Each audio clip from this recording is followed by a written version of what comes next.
deep in my soul.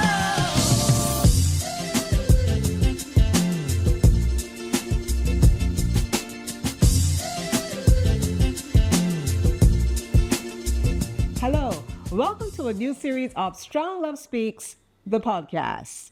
I am Denise J. Charles. And I am Gabriel Charles. It's 2026. It is already. It's the month of love, and we promise you a new edition each week as we drill down into all the topics, the topical areas that deal with love, marriage, sex, dating. All kinds of relationships. All kinds of relationships as we drill down into what we can all do to make our relationships stronger and better. Yeah. Now, this evening, we start with a question. Our topic starts with a question.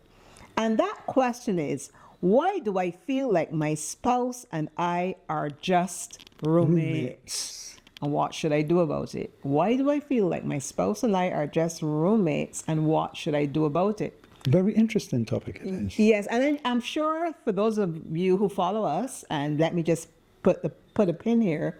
Remember to follow us on YouTube at Living with Dr. Denise J. Charles. Follow, like, and subscribe. You can follow me on Facebook, Denise J. Charles, on Instagram, Dr. Denise J. Charles, and on TikTok as Speak Right, SPAKWRITE. Just that little add in there to get you on our platforms and sharing what we have to share today. Now, we talk a lot about friendship. In our book, Our Love Story Journey to One, we started that story with explaining how we got together and sharing how our relationship was born out of friendship. You know, it was we were friends first. And over time, that developed into something more. And we're always big on promoting friendship and how important it is for a couple to be friends, and not just to be friends when they're married, but even prior to marriage. Once you're in that established relationship, you've made up your mind, this is the person I want to spend my life with. Really and truly, that person should become your best friend. That is the person you should be sharing your life with. So there's absolutely nothing wrong with friendship. We believe in friendship. Actually, I think friendship is very critical when it comes to the relationship, because from that, you would be able to really develop into what you become in the future. As a couple, that's right.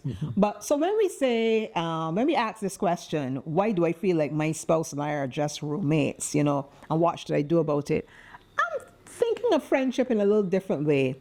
We're talking about the friend zone. I'm sure many of you have heard about the friend zone. You know, guys who are interested in being intimate or having a romantic relationship with a woman, but she keeps him in the friend zone, just a good friend, and vice versa.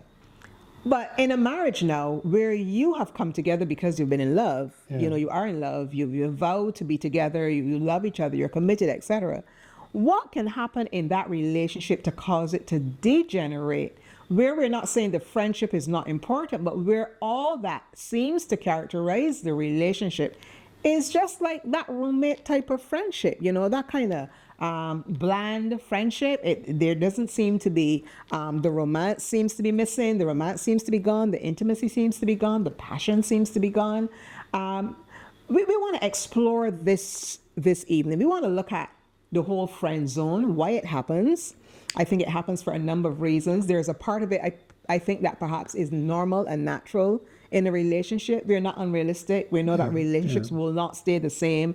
Relationships go through various seasons. Fluctuate. I remember when I first fell in love with this love of my life, how when he held my hand, there were butterflies, and you know, you would be so excited to see him. I would be so excited to see him on evenings and that type of thing. I loved when he came to my house on weekends to visit me with my mom there and so on.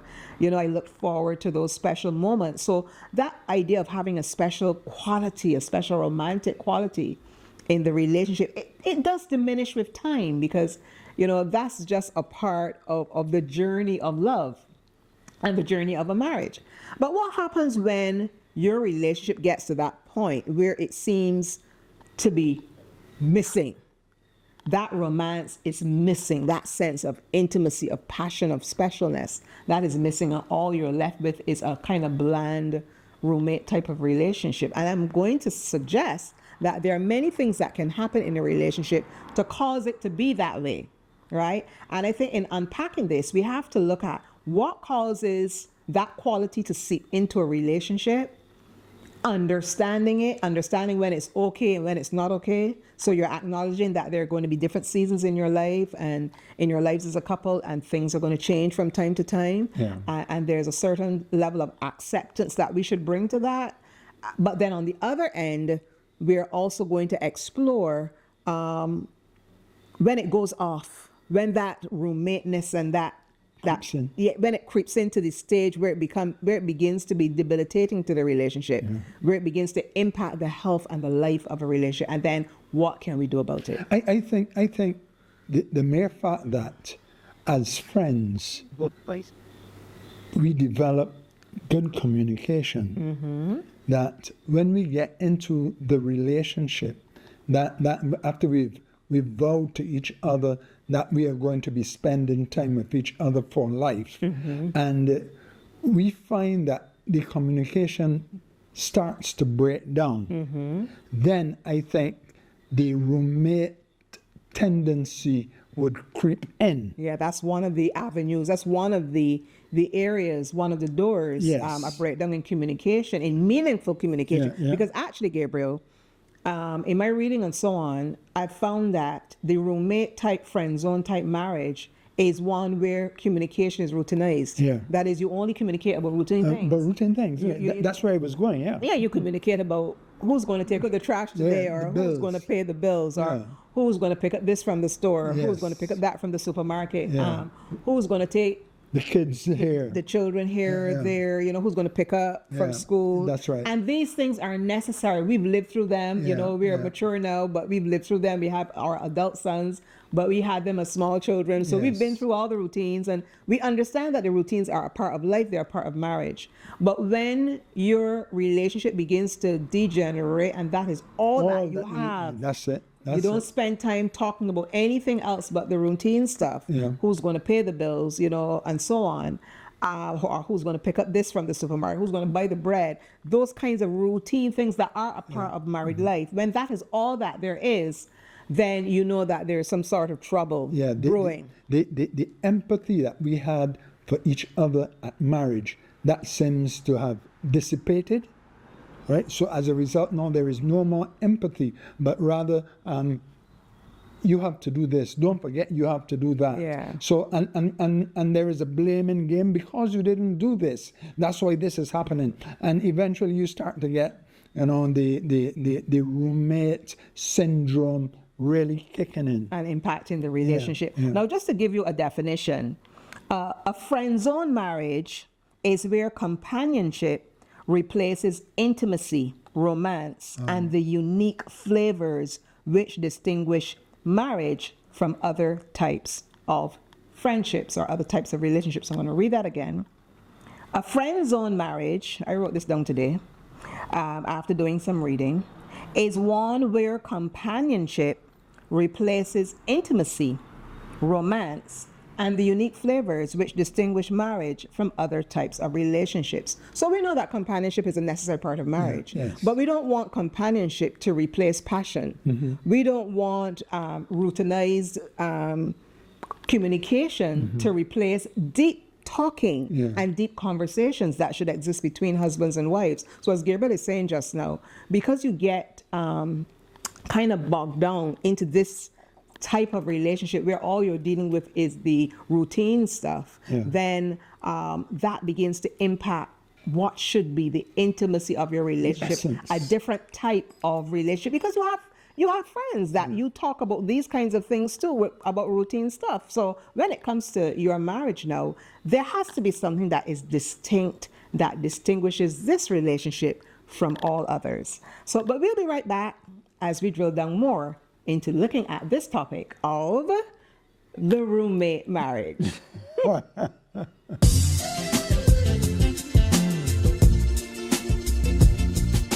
And we are back. Well, we started just now by looking at the roommate marriage. Yeah. When you've been with your partner for a while, it could be a short while. It could be as short as 2 to 3 years. Then, you go to the mid-years, 10, 15, 20, 30, 40 and up. but you feel as if this relationship has degenerated into something that you don't quite like, or it may be something that you're not even really thinking about that deeply. You're just living, life is just happening, and you're just living the experience without giving it much thought.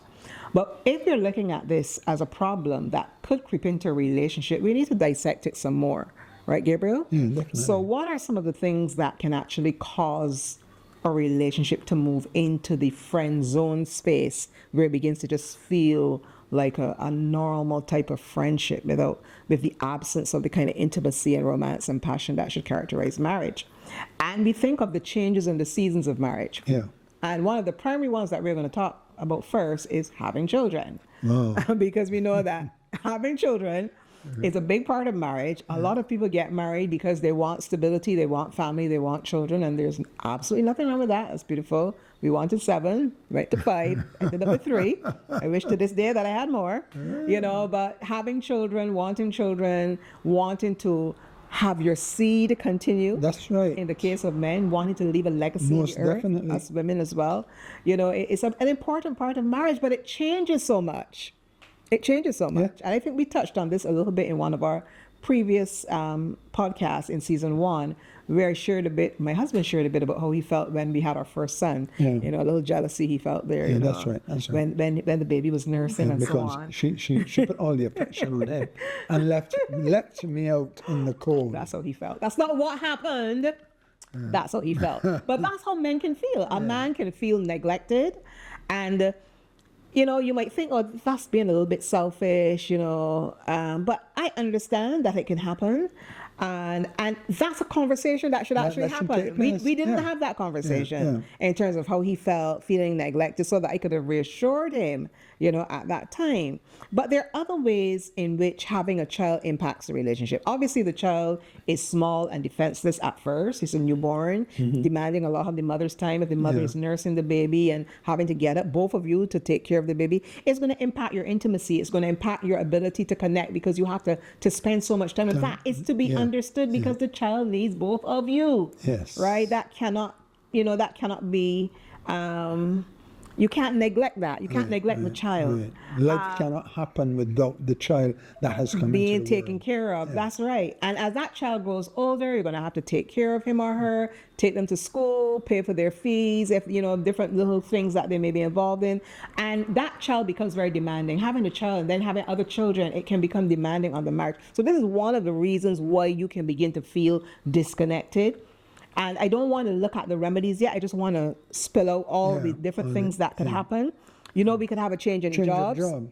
Yeah. You can get a greater responsibility in your job that is very demanding. It takes a lot of your time up, so you don't have a lot of time to spend with your spouse, and therefore you just talk about routine things because you don't have a lot of time. You're very busy with your work. Yeah. You could be an entrepreneur as well, and that is making you very busy because you're there hustling. Making a dollar. You make money dependent on the amount of time you put into your job. Yeah. So you therefore need to put in a lot of time, and you don't have a lot of time left for Pursuing your education. spouse. Right, pursuing new courses, studying, right? We mentioned lack of communication earlier, so we don't have to go too deeply into that again. Little or no sexual intimacy.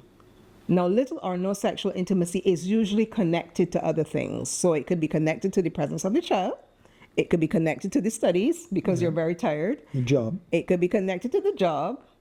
It could be connected to the fact that, because y'all haven't been talking and connecting deeply and emotionally, that the sense of sexual attraction between you two is not as strong as it was before, particularly for women. Men get turned on visually when they see you. You might step out of the bath, you have on a nice, sexy little thing or whatever, you have your towel wrapped around you, and a man will become aroused or will want to be with you sexually. With a woman, she wants to have that conversation. She wants the two of you to stay up late at night having a conversation, talking, or early in the morning, or just driving around talking and parking by the seaside and talking. She wants those kinds of things to happen. She does. Right? And when those things don't happen, the sexual intimacy can diminish, right? So that's another one. There's little to no demonstration of affection. And people talk about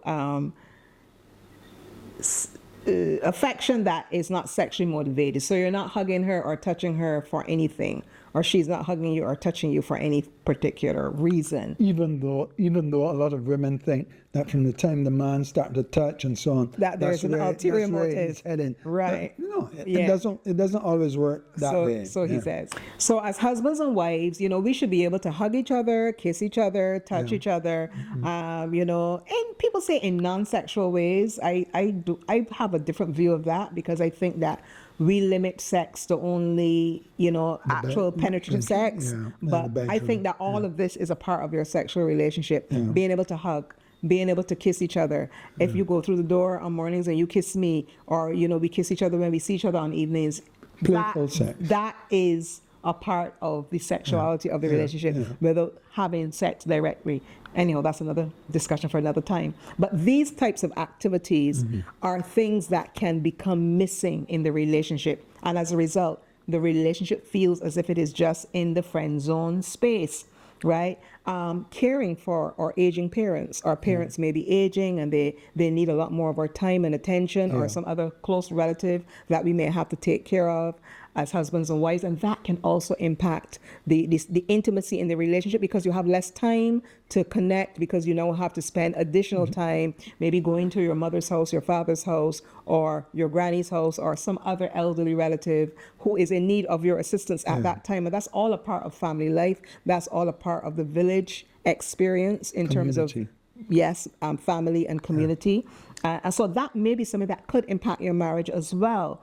And this one is a biggie. Because you have disconnected with your partner, because y'all haven't really been talking, y'all haven't really been having sex, you haven't been connecting emotionally, you haven't been sharing about your day or about your deep dreams and emotions, because you're all caught up with your routines of life and you've allowed those things to dominate your relationship. What happens now? You become vulnerable. And you become vulnerable to somebody else. Yes. So somebody else might catch your eye, or they may catch his eye, or that person may like you, and they reach out to you because they may sense that you're bored with your marriage, or they may sense that you're unhappy, or they may just make a play for you or make a move on you. And because you don't have that connection with your partner, you become emotionally vulnerable. And as a result of that emotional vulnerability with somebody outside of your relationship, you don't have enough heart space to be vulnerable with your spouse too. You haven't been vulnerable with your spouse. You haven't been connecting intimately with your spouse, but now somebody sees you. They connect with you because they see that you have a need, or they want to connect with you for whatever reason. They may just like, oh, you look. They want to connect with you, and you respond to them. But as a result, this drives the wedge further between you and your partner. And that friend zone relationship is now in a total disarray. It's in a space where it could go from bad, because it's already bad, because it's just the friend zone relationship, and it can go from bad to worse, where you really become totally disconnected because now somebody else has your attention, or you have the attention of someone else. And this can be really, really dangerous to a relationship that is already in a shallow state. So to fix that, there must be what I'm calling recalibration.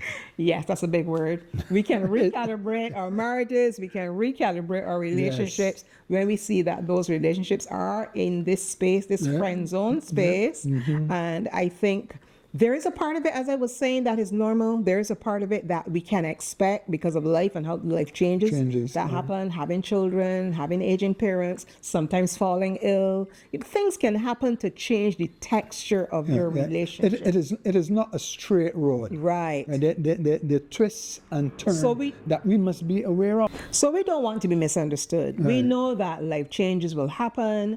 Your marriage, as you said, will not be on a straight road, That's life. But what we are saying is that should not be a permanent state. Your relationship should not descend into the friend zone space and stay there for the rest of your marriage or for an extremely long time, because if it does, it spells danger for the relationship. So we're going to come back and we're going to look a bit more at how do we know that it's not permanent and that it's just a transition, it's just a season that we're going to come out of, and how do we know that it's something that really needs fixing, and what can we do about it? We'll be right back.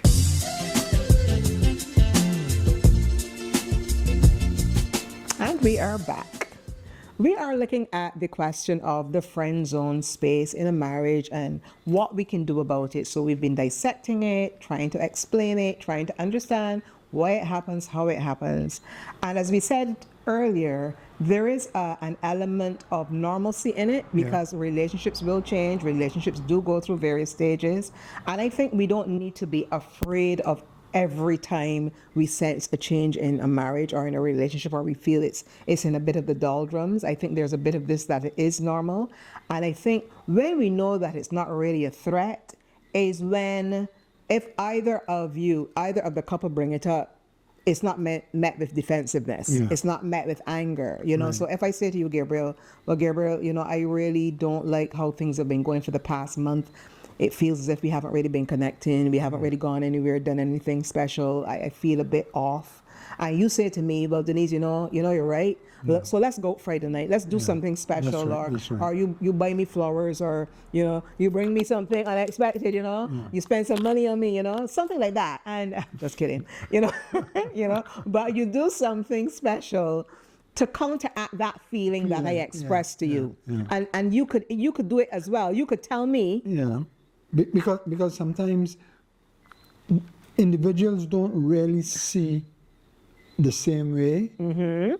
In other words, I may not even notice that while she herself is seeing it. That's right. But because of my being maleness, the maleness, you know, you would find that, hey, she recognizes this about the relationship, right? And not necessarily about him.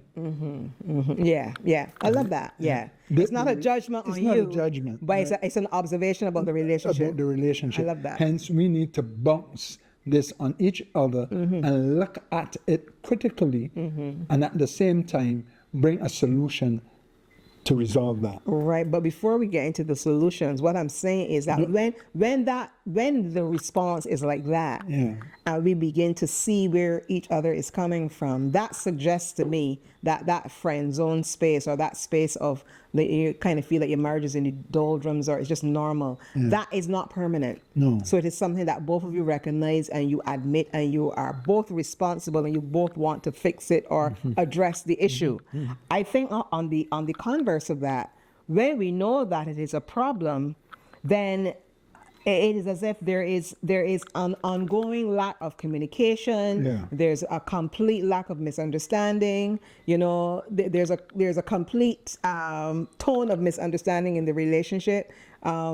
The other one is not willing to see from the other's viewpoint, or they never address it. Neither of them bring it up. It's just not talked about, because the relationship has really gone into that state, and nobody addresses what could be the issues. There's zero expression of love or compassion towards understanding where the other person could be coming from, or towards understanding what the other person may be experiencing. So I think when it's like that, then we really understand that this friend zone issue is a problem. It is not just a phase that y'all are going through because y'all just had a baby. Because what would take place, it's a deep-seated problem. Right. What would take place as well, as a result, you're going to find one of the individuals would be very defensive. Yes, exactly. And when that comes about, it speaks of the issue is really taking root. Yes. And there's a kind of like selfishness in it. So I'm not willing to see where you're coming from, or if one of you expresses how you feel, or as I said, it is just ignored. It's just not spoken about, because life has just caught up with them, as it were, and there seems to be no dialing back. But we want to suggest that there is hope. There is always hope. And that hope will only come about through dialogue. That's right. And that is one of the first things that we would suggest when it comes to recognizing that your marriage is in this friend zone space, or it feels as if it's in the doldrums. It feels as if it's boring. It feels as if y'all are just existing together. There's nothing special. There's no desire. There's no passion. There's no romance. The sense of deep love and deep communication and deep expression seems to be gone or severely diminished. When a relationship is in this state, yes, as Gabriel is saying, one of the first things you need to do is dialogue. But how do you get to dialogue when neither of you is willing to confront that there is an issue? And obviously it takes two to tango. And although we do marriage counseling, we always tell people we don't create marriage miracles. You know, I might say that in different language, but that's what I mean. You know, at the end of the day, if a marriage is going to be improved, the couple has to work the marriage. We may give advice, but you have to make the decisions. You have to decide to change. You have to decide to do things differently. You can't do things the same way and expect a different result. That's what we hear all the time about life, about organizations. You can't keep doing the same thing all the time in the same way and expect a different outcome. To get a different outcome, you have to do things differently. And one of you is going to have to jump in there. I was just going to say, it always happens that somebody between the two of you, there is always one that would recognize, listen, this thing is happening, so let's try and correct it. Yes, the other might resist, yeah, and not wanting because they believe that it's not happening, but someone has to pick up the slack. Denial, yeah. Somebody could be in denial, the other one could be in denial. Yeah. But that conversation has to continue sensitively. Yeah. You don't want to blame, and blame, because if you confront in the wrong way and you're blaming your partner to make him or her feel it's their fault. Yeah. It's your fault that we're not close anymore. It's your fault that we never have sex, or it's your fault that you're always spending time with the children, so you never have time for me. You know, it becomes a blaming game. Then that other individual is going to likely be on the defensive, as you said, and not want to cooperate. There will be the absence of compassion. And we always hear, you never tell people you always do this or you never do that. Don't never point the finger. Always let them know how the situation is making you feel. Yeah. So, you know, I feel really disconnected from you of late because we haven't had time to talk. Or I know I don't feel as close to you as I would want to feel because we haven't made love in a while. You know, I really want to feel closer to you. So I really want us to spend some time together. Individualize it for yourself. Let your partner know how the situation, as Gabriel said, how the marriage relationship is making you feel without pointing the finger at the spouse to say, well, you're a bad spouse, you're a bad husband, or you're a bad wife. So use those I statements. You know, I own it. Don't point the finger, but own the emotion that you're experiencing at that time. Another important thing is to come to a space of agreement or alignment in your marriage relationship. You know, there's a really great verse in the Bible that we used to look at a lot when we were a young couple, even before we were married. Can two walk together except they be agreed?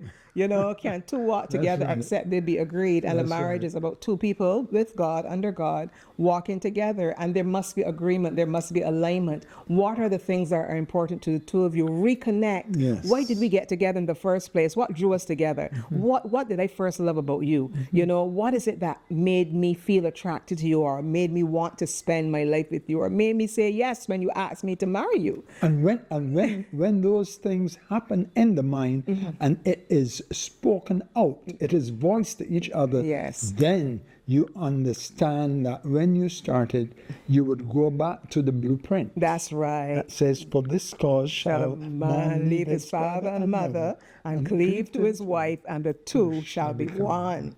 So you get on that same page, or you understand, well, this is what this union is really about. It's about two becoming one. It's not about us leading individual lives. It's not about us doing our own thing. But rather we're leaving and cleaving to each other. Leaving and cleaving to each other. We are prioritizing each other. Because the whole thing about, you know, the Bible says leaving his father and mother and cleave to his wife, and the two become one.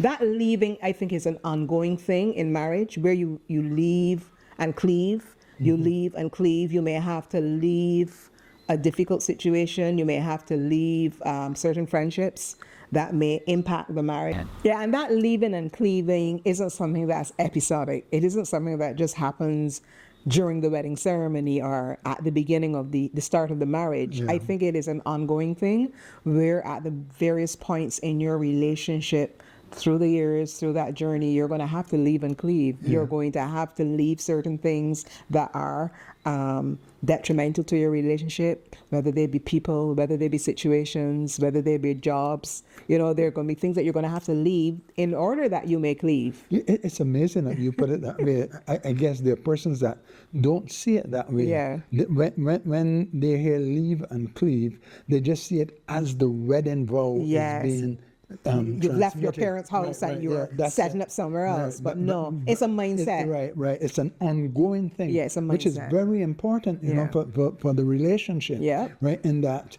you know, things happen. That's right. And as things happen, you have to understand that, hey, it is another hurdle, or it is another Adjustment that I have to make. Yeah, Yes. yeah. You have to leave this particular, you might even have to leave a particular mindset. Yeah. You may have to leave a particular way of seeing your spouse. Yeah. If you're a man, you may have to leave that idea that a woman is inferior to you Yeah. and that she needs to be dominated and controlled. You know, as a woman, you may have to leave the idea that, oh, you're an independent woman, you don't need him. He's your husband, yes, but you can make your decisions on your own. You can decide, well, I'm not doing this, I'm not doing that. I don't care what you say. You know, you're living your life to please yourself. And there are lots of women who are married who think like that. Yeah. And that's an ideology you have to leave in order to cleave. Because even though the Bible addresses the husband, I don't think leaving and cleaving is only for the man. I think it is because marriage is a two-way street. We Right. have to understand that. The mere fact I say that the two becomes one. The two become one. That leaving and cleaving, I believe it is something that's bidirectional. Yeah, It may be the man's primary responsibility, yes, Yeah. because he's the one who technically sets up house. Okay. Well, within the patriarchal biblical context, the man would have been the one setting up the house, not the Yes, woman. that's right. So we understand that. But I think the leaving and cleaving is a mentality that both married people have to have. And I think when they have it, it is going to impact the depth of the relationship. It's going to redefine, as you said, recalibrate the relationship because the relationship becomes the priority because you're leaving and cleaving anything that is going to stand in the way of your marital happiness. You're going to leave anything that is going to stand in the way of your marital oneness so that you can cleave to your wife, cleave to your husband. One of the things that we have established in our relationship is the fact that, you know, we have to change even the culture that we came up in and create our own culture. Yeah. Right? And you find that some men might continue with that culture that it is so inbred in them that they don't want to part from it. But what you're saying, leaving and cleaving, right? This must be understood that you have to leave the culture that you came up in and create your own new culture. That's right. And that's a critical part of redefining and recalibrating a relationship that felt as if it was just in the friend zone. Right. Because again, we are socialized differently when we are coming up. As a girl, what you would have gone through, and as a boy, what I went through, are so different. Yeah. Right. So when we come together now, we have to try to understand that we are making life together. We are building a relationship where we must forget the values, so to speak, that would have been embedded in us. Well, those that were negative, because remember, we don't throw everything. No. Because the whole concept of legacy is to pass on family tradition. Yes. So, you know, we have that balanced view that even though the two of us are creating a culture and a legacy on our own and establishing a way of doing life together, we are still in some respects impacted by what has been transmitted to us. So we let off the bad things, we let go of the bad things, but the things that are good or the things that we value, Right. we cling to those things. The things that would make us shine, so to speak. Better, stronger, wiser. Yes. Yeah, we hold on to those things. So it's important to see that because family is multi-generational. And family is about legacy. We talk a lot about that with our sons, legacy, passing on traditions, you know, having children, children's children. I mean, that blessing is right there in the scripture, you know, blessing your children and your children's children. And that's the promise that God made to his people. And that is something that we must embrace as well. So let's go on quickly. So redefining the relationship, supporting each other, dreaming together, recalibrating, spending quality time together, doing those things you need to go to do together, your date nights, your staycations, your spontaneous trips across the country, you know, just having a drive out a night or during the day, a day trip. Time just to bond, just to talk, just to reconnect when it's just the two of you, you know, just the two of us, that song. Yeah, we can make it if we try.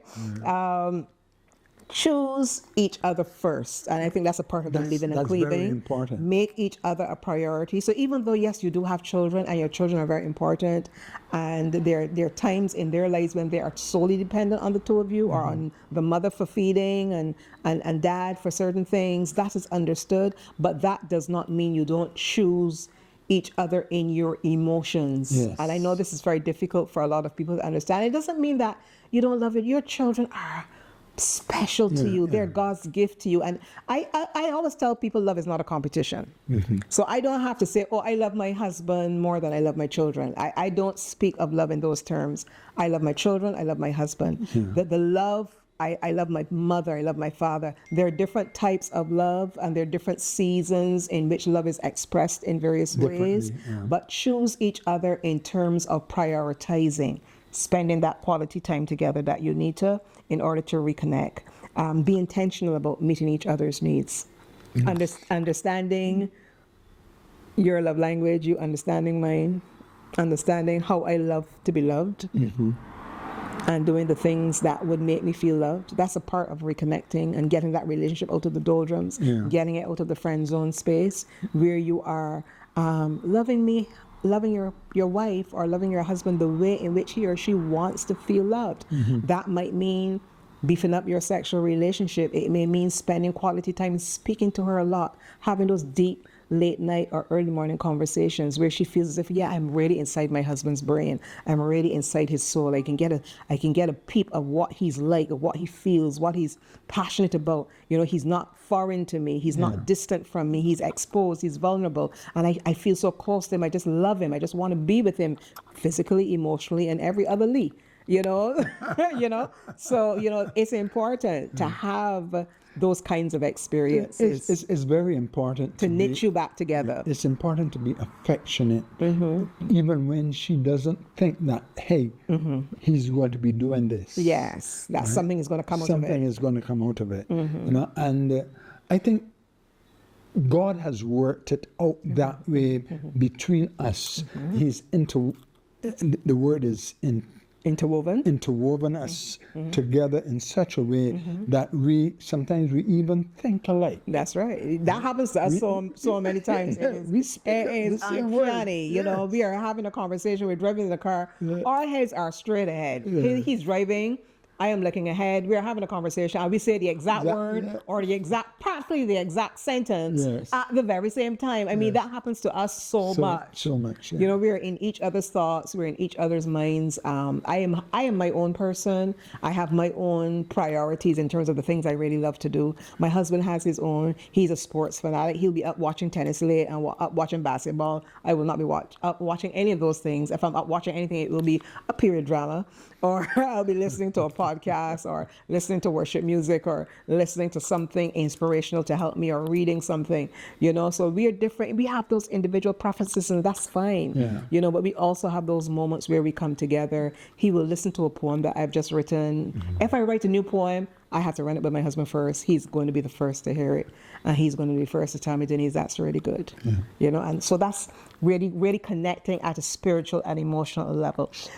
Winding down, have sex. If you're not having sex, you need to have sex. You sure you want us to delve into this? We are just mentioning it. Okay, great. We are just mentioning it. Okay, we're not going any deeper. Have sex. If you're not having sex, have more sex. And try the 7 days of sex experiment. That will do a lot to making a relationship deeper. Share responsibility for the health of the marriage. Don't make it feel like it's all the woman's fault or it's all her thing. We women are nurturers. We take care of you. We take care of things. We men are nurturers also. Men are nurturers, but you know what I mean. Yes. You know what I mean. Men are nurturers too. They're nurturers, but we have a very strong, desire and pull, a proclivity towards nurturing. I guess because we carry a baby, we nurse a baby. God made you that way. Yes, but sometimes men can leave it all up to the women to nurture the relationship. Let that nurturing of the relationship be bi-directional, not just the responsibility of the women. And finally, just grow up. Grow up. Understand that. And grow out. Yes, grow up and understand that your spouse is not your parent. Your spouse is not your maid. Your spouse is not your boss. Y'all are equals together walking this journey, connecting, doing life together. Make it interesting, make it fun, take responsibility, share that responsibility. As my husband said, don't just grow up, but grow out, expand, and become the best that you can be, so that your marriage can be the best that it can be. Yes. Thank you for joining us for this first episode of our new season of Strong Love Speaks, the podcast. We're about promoting strong love, strong marriage, strong society, strong nation. See you next time. Bye.